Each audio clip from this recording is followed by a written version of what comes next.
Hi Buns! Welcome to our first VN playthrough on YouTube! We're starting off with Marginal. We started reading this on stream, but I thought it would be better to read it on YouTube. YouTube seems like a better format for VN, so that's what we're gonna do. We're gonna start over from the beginning and just hop into the story, so let's do it. Alright, we're gonna start off with the prologue.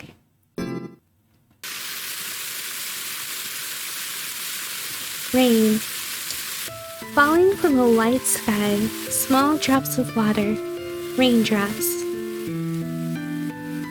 The sky had, for all this time, never once cleared. The sun during the day, the moon at night, neither had ever shown their faces. Yesterday, a few days before, a few years before, it had always been rainy. And surely tomorrow, the day after, a year later, it will also be rainy.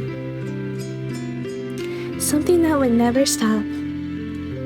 An endless rain. Stage Nana, 2010 through 2014. In the midst of that, I put my feet into the river like I always did. It wasn't particularly cold. The water only came up to my ankles or knees. So there was no chance of drowning. Even if you drowned, you wouldn't die from it. In this flow, there wasn't a place where it started, nor was there a shore downriver. In all directions, it was all horizons. It was a river with no end. My aim was far downriver. My destination was there. Before, getting to that place would take many, many years, but now I could reach it in an instant. Soon, I reached my destination. In the middle of the river, a large pit opened. Making a roaring sound, it swallowed the things that had wandered into this world. Most likely, it was there to return things to the real world. I think this place was the exit from this world. I had no proof. Sadly, there was no way to find out, and I had long lost the will to try. However, only this place was... It was the one place in this world that connected to the outside world. That person, he seems to be doing well. Visible faintly within the hole was the image of that person. It seems that he had lost his memory of this place and had returned to his daily life without trouble. Even if he were to forget about me, to me, he was the only proof of my existence I could leave in the real world. Much better than leaving only tears. Just like this endless rain, let this memory be my nourishment for eternity. Everything has an end. Rain Marginal. Monday, Prologue. Burning sunlight and the voices of cicadas. Even though it was early morning, the sky after the end of the rainy season was almost tragically clear. Today was Monday. The time was 5:47 a.m. and 20 seconds. The beginning of the most depressing day of the week. I had long hated Mondays, and that remains unchanged even after becoming a working adult. That was why, every Monday, I went to the office earlier than anyone else, every week. Inside the swaying train car, as it started getting hot, I headed to the office on the first train of the day. Even though it was before 6, it had already seemed like it was going to be another midsummer day, going against my feelings. Getting out the train and walking along a typical station front street for 5 minutes, I soon could see a mixed-use building. When I arrived, I got in the elevator. The company I work for is on the 4th floor. As the heavy door closes, I press the button for my destination. I pressed the button for the 7th floor. My destination wasn't the 4th floor of my workplace, but the highest floor. Ding! A strong wind blew on the bare rooftop. The morning air was a bit chilling. On the other side of the high precautionary fence was a perfectly clear summer sky from the end of the rainy season. Despite it being early morning, I was soaked in sweat. Well, shall we go? Saying that to myself, I started walking towards the edge of the roof. That's right. No matter how much you ran, jumped, or rolled here, you would never fall from the roof. You could call it a safe zone.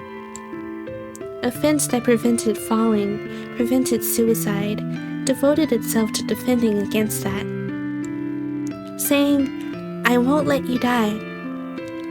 However, as if defying that fence's service, I put my hands on that metal wire and climbed.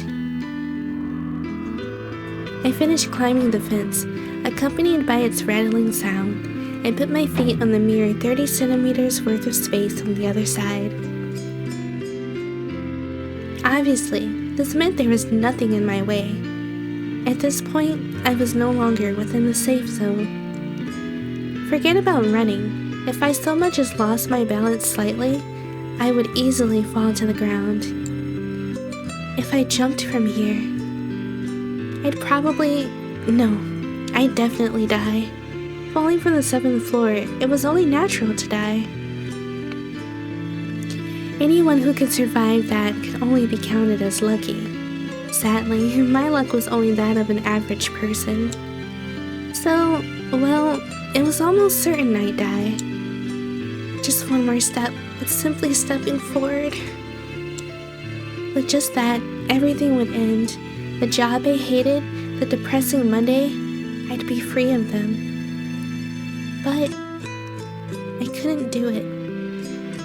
The reason being, it wasn't as if I wanted to die.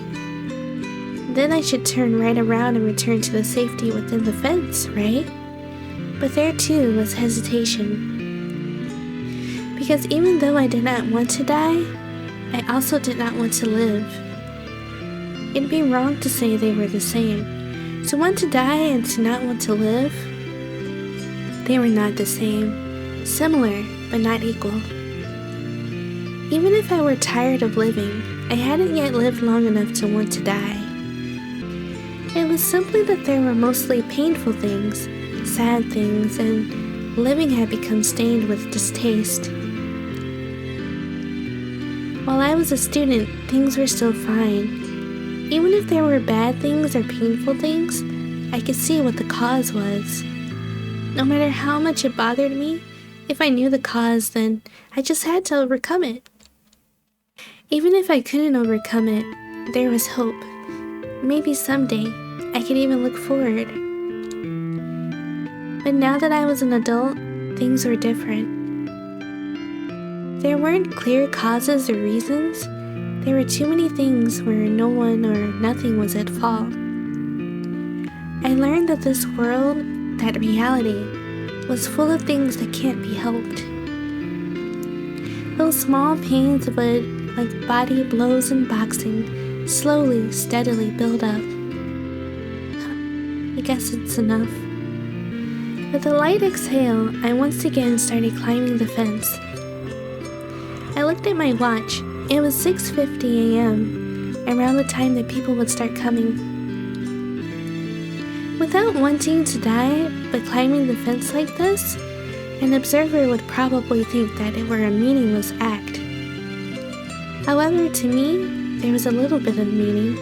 To put it into words, it was insurance for the heart. If I came here wanting to die, I could do it any time.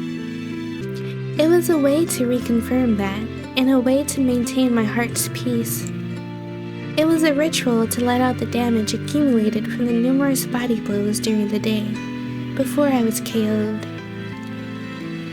Done on the dreariest day, Monday. Using every trick I knew, this was how I managed to keep on living. More than likely, I'd keep on living like this for a long time. One day, someone will do something about it. And if they can't, then they can kill me right now. I knew this kind of thinking was a sweet illusion that only kids are allowed to have. But even so, I somehow found myself being passive. As I became an adult, the real world became more and more hollow. As I gained EXP points, becoming used to things and numbness killed the freshness and strong emotions.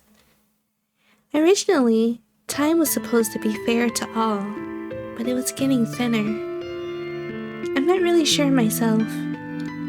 Whether this was a wish or a complaint, a prayer or a curse, I wasn't even sure who these words were directed to. There is just one thing that was clear. As you can see, I'm a fool. You know what? We're going to do the protagonist route, which I believe is all the ones on top. We'll do the top. Tuesday, day 1. The next day, while rubbing my sleepy eyes, I headed to the office. Inside the train, there was just a fan that stirred around the warm air. With every station, the sweat on my back would stick to my dress shirt. Oh well. While holding on to a swaying handle, I reflexively loosened my necktie. The sun was burning hot today too. In the heat in the morning, it looked to be the most summery day of the year. All day today, I was supposed to be going around making sales. With another sigh, I headed to the office. No matter how depressing it was, there was no other alternative if it was work. The building's elevator lobby. I waited there for a while. It was around business opening time, so a fair number of people were around. Even if it meant missing one elevator, I wanted to get on one alone. Because at the start of the day, being trapped with a manager or a coworker and forced to put on a polite smile was tiring. While thinking about that, I waited for the elevator. I see. There was a young woman I didn't recognize. For some reason, she was peering intently at my face. Well, not bad. It seems to have a nice side, too. While saying that to herself, she quickly went off someplace. Maybe she mistook me for someone. Or maybe she had been talking to someone on a cell phone? Well, whatever. I should hurry up. Wasting time like this? I didn't want to meet any coworkers this early. In moments, the elevator arrived. I got on alone and looked at the panel of buttons. Of course, today I wasn't headed to the 7th floor. As if perfectly naturally, I reached for the 4th floor button. There, I noticed something strange. Huh? 8th floor? There was a button for a floor I had never seen before. This building only had 7 floors, so there shouldn't be a button for an 8th. I had written this numerous times, so there was no mistake. Plus, I had gone to the highest 7th floor every Monday, so I knew that a higher floor didn't exist. Maybe I made a mistake and came to the wrong building? That was also impossible. The thought flashed through my mind, but I quickly dismissed it. If anything, the inside of the elevator was very familiar. Since graduating and joining this company, I had used it for 3 years. There was no way I could be mistaken. And even if they were constructing an 8th floor, I'd just been to the roof yesterday. They couldn't have done such a thing in just one day. Then, just what does this mean? Even while thinking that this was an odd tale, I slowly pressed the button for the 8th floor. As the elevator rose, I had a number of thoughts. Maybe this is some kind of prank? I couldn't see the reasoning behind it. But if that were true, it was a pretty involved prank. But then, if that weren't true, somewhere in my heart, I felt anticipation for something. Ding!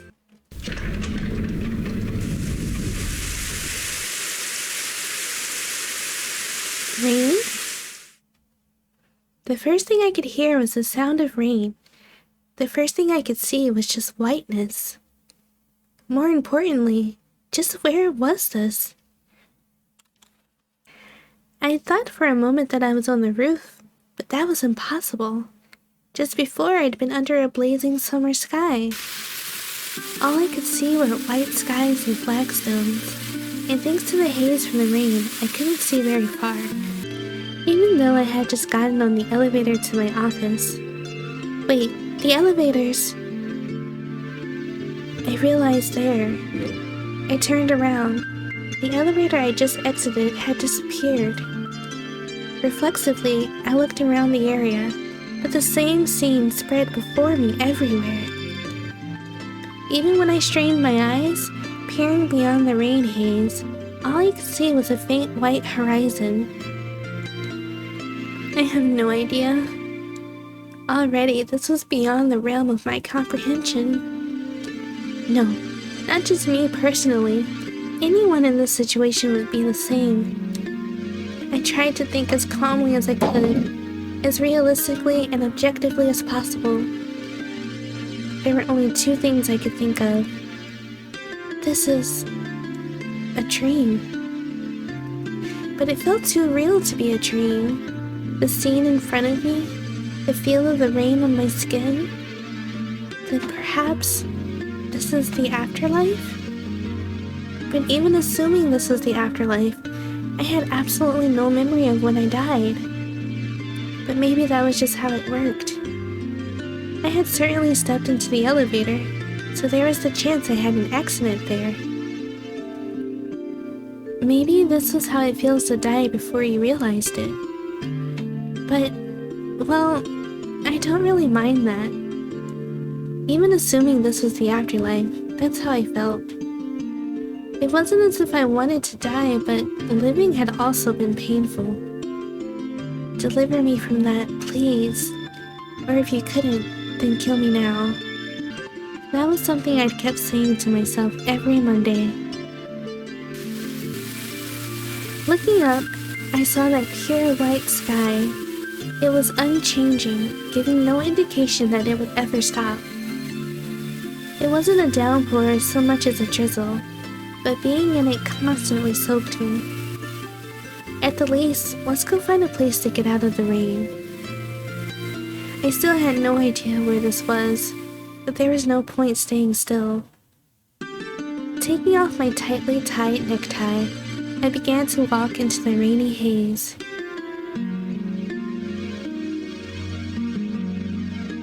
So for a while, exactly how long I didn't know, I continued to walk around the area. However, the same scenery just continued on without any change. Everywhere I went, the old flagstones continued. I couldn't see anything that resembled a structure. And of course, no signs of people. No, not just people. There weren't any signs of living, moving things at all. When I casually looked at my watch, it stopped. For some reason, my watch had stopped. The hands continued to denote that it was still 6:40 a.m. That was the time I got onto that elevator. I checked when I first got on, so there was no mistaking it. And this also. Just what did it mean? While thinking that, I walked forward. It didn't seem like I would come up with an answer, and standing around wouldn't help. Even though I was getting soaked in the rain, it wasn't particularly cold, but to be constantly rained on was more of a psychological strain than I imagined.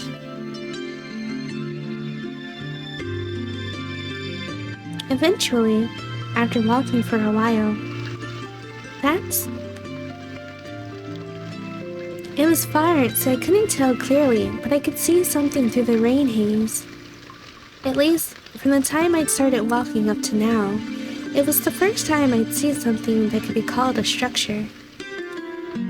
Well, let's head over there then. There might be some kind of hint there. There might even be someone else. Just as I was thinking that was the time. Hello?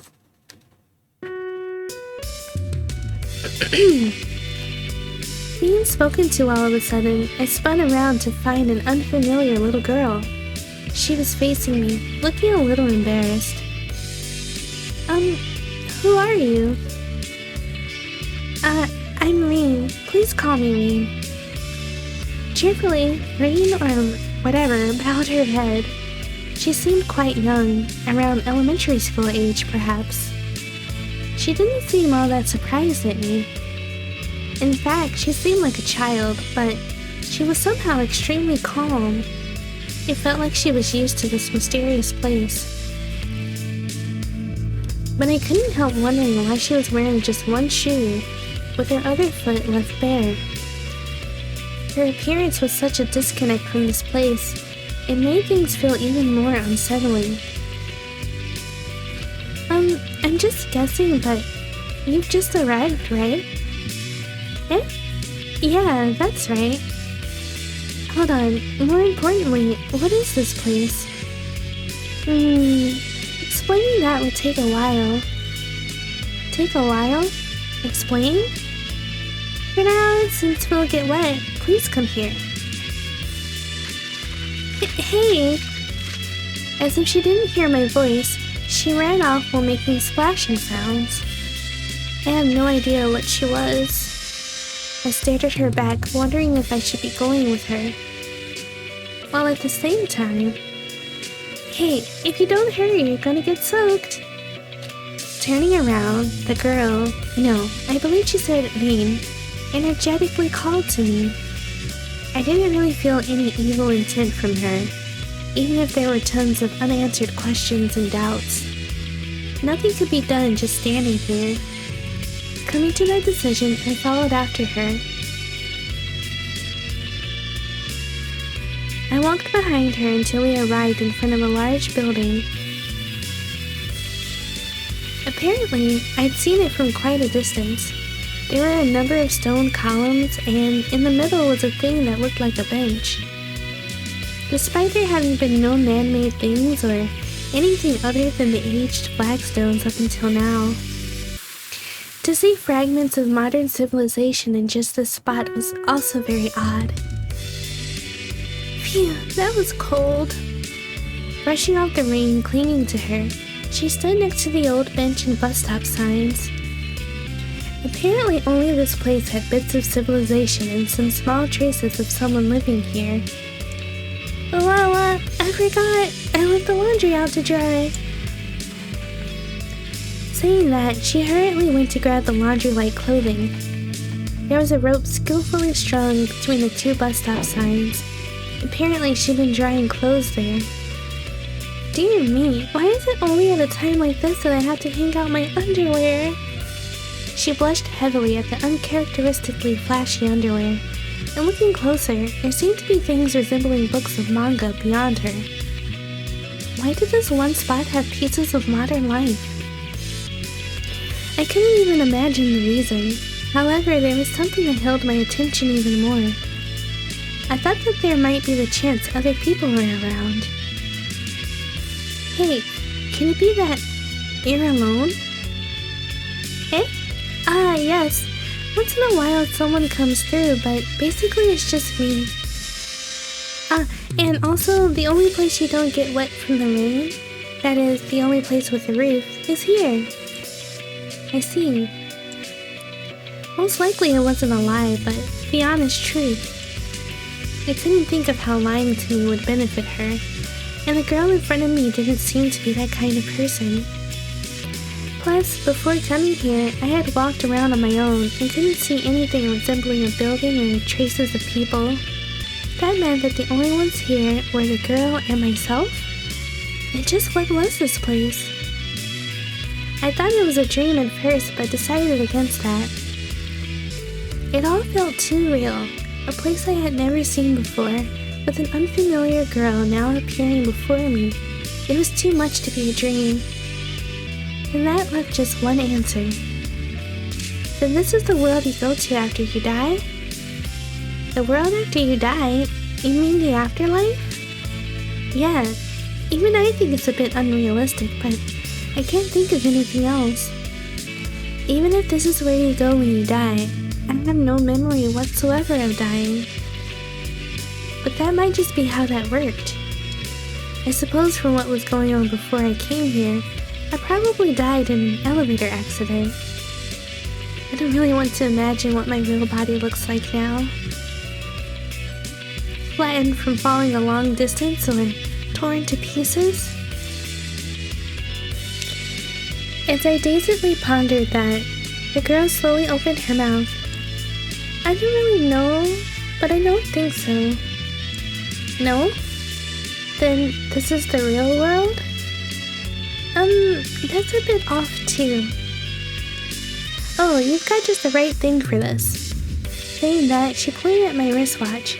For some reason, it had been stopped all this time. Your watch is stopped, right? Yeah, what about it? Essentially, that's what it is. Eh?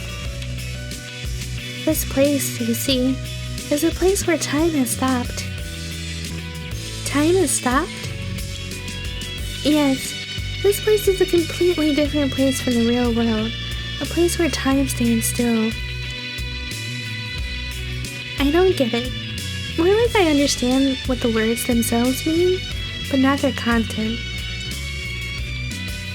To put it concretely, here you don't get hungry and you don't age. And you can't even die? Yes, that's right. It's like a sci-fi novel or a fable. Yes, I can understand feeling that way, but this is real.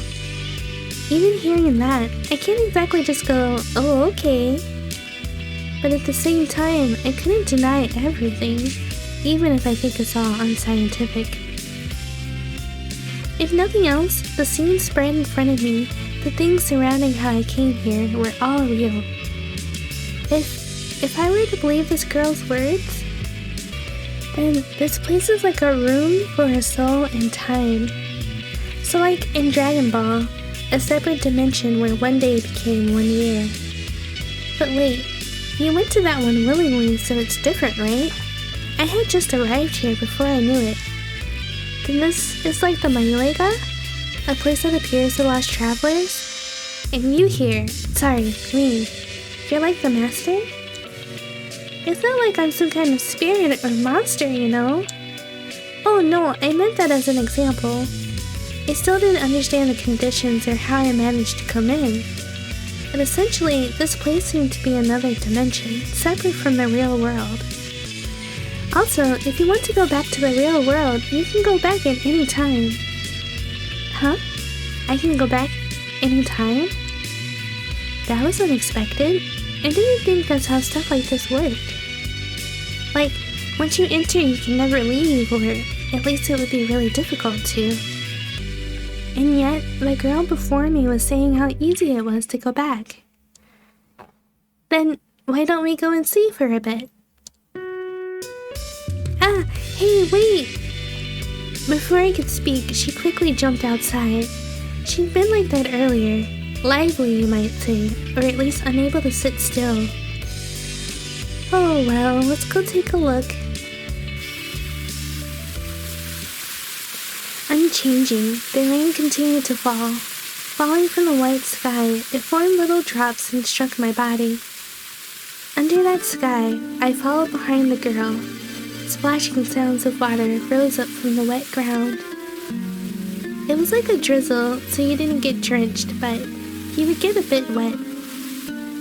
However, it wasn't cold or chilling, it was simply wet.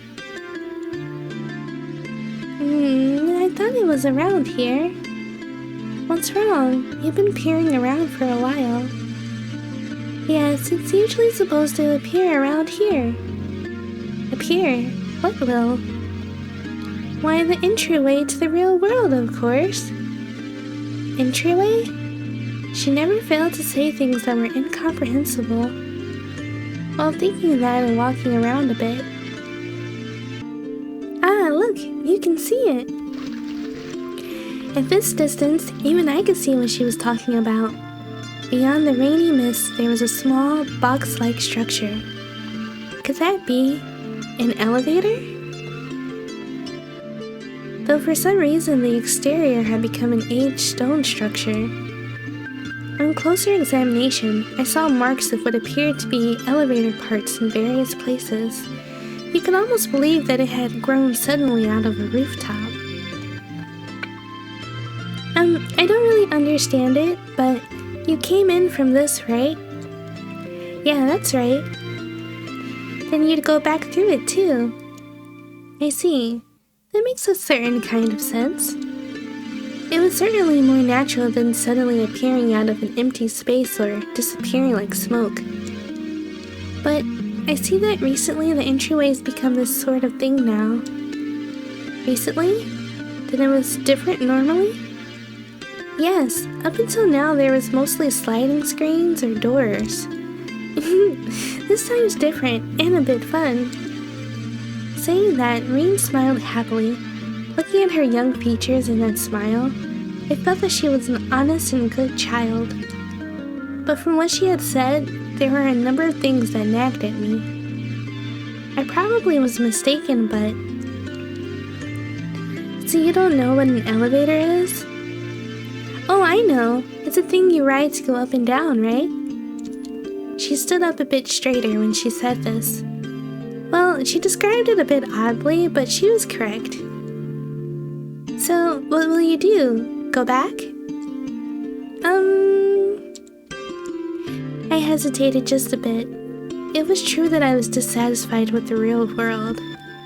When I first came here, I thought I had died, and figured there wasn't much I could do if I was dead.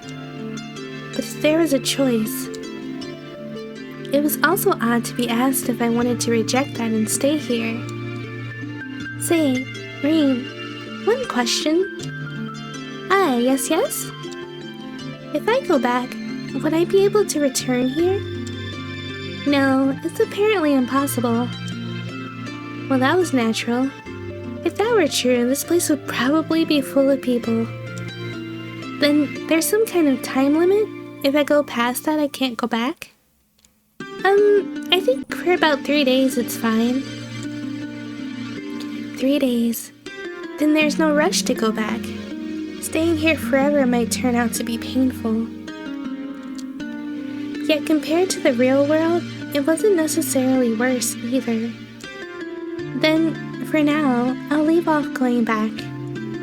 Really? Well, that makes me happy.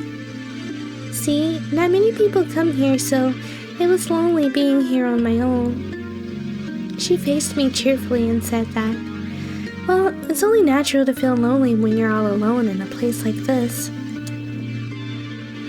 So, shall we go back to the place from earlier? Yeah, we'll get wet if we just keep standing here after all. And it's going to be dark soon, so let's hurry. It gets dark? But isn't time stopped? Yes, I don't really know why, but there's night.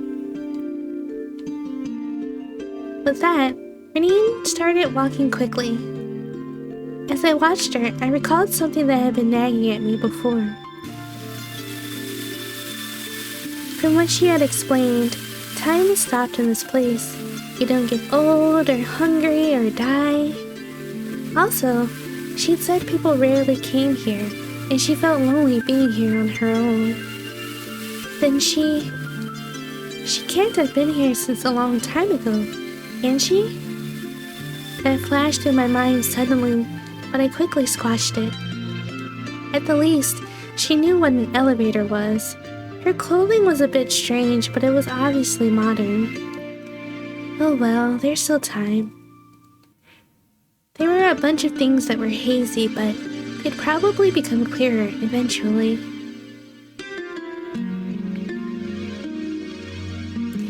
Time passed. We returned to the place from before, and I had asked her a number of questions, but... I don't really know. Or, yeah, I think that's probably right. It was like that all the time. I didn't feel like I heard anything solid. How long had this place existed? For whom? For what purpose? To begin with, just what was this place? A bit more personally, why did I come here? I asked the mountain of these natural questions, but she herself didn't make any firm answers. At the same time, she didn't seem to be lying or hiding anything. Apparently, she herself didn't really understand. Oh yeah, earlier, didn't you say night was coming? Yes, any moment now. Despite that, I don't see any changes. The sky above us remained pure white, still pouring down rain. You couldn't even tell whether it was morning or afternoon. Well, you see, for some reason, this place only has day and night. Day and night? Then there's no morning or evening? Yes, so it suddenly gets dark, and if you're not careful, it's dangerous. Then she continued to explain. Around here, it seems there really is nothing.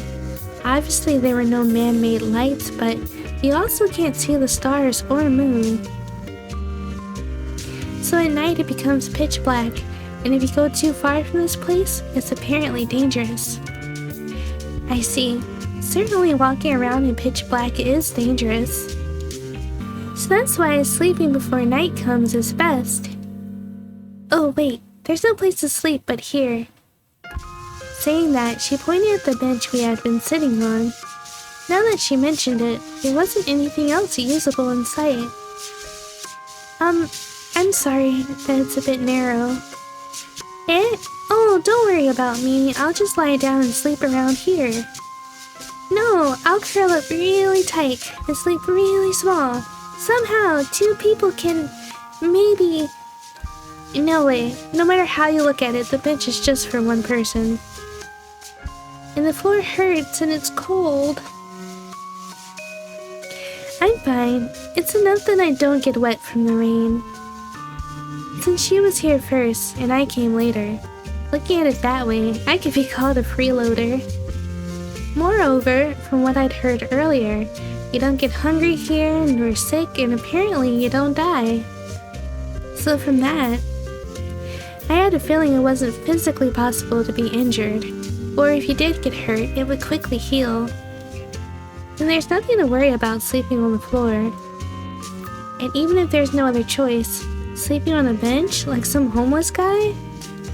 Wait, bench? Hey, this place really is strange. Like I said, time has stopped in this place. No, I didn't mean that.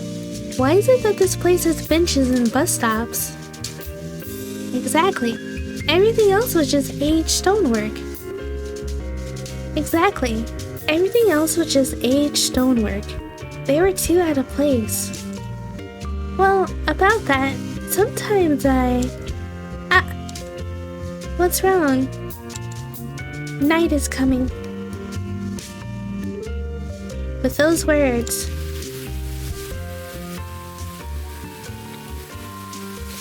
in a flash, the sky turned dark. What had just been pure white was being painted black. It was like watching one of those time-lapse videos. Well, we'll continue tomorrow. Good night. But wait, hold on. And also, sorry about the bench. Saying just that, she lay down on the bench. And as I was about to say my next sentence,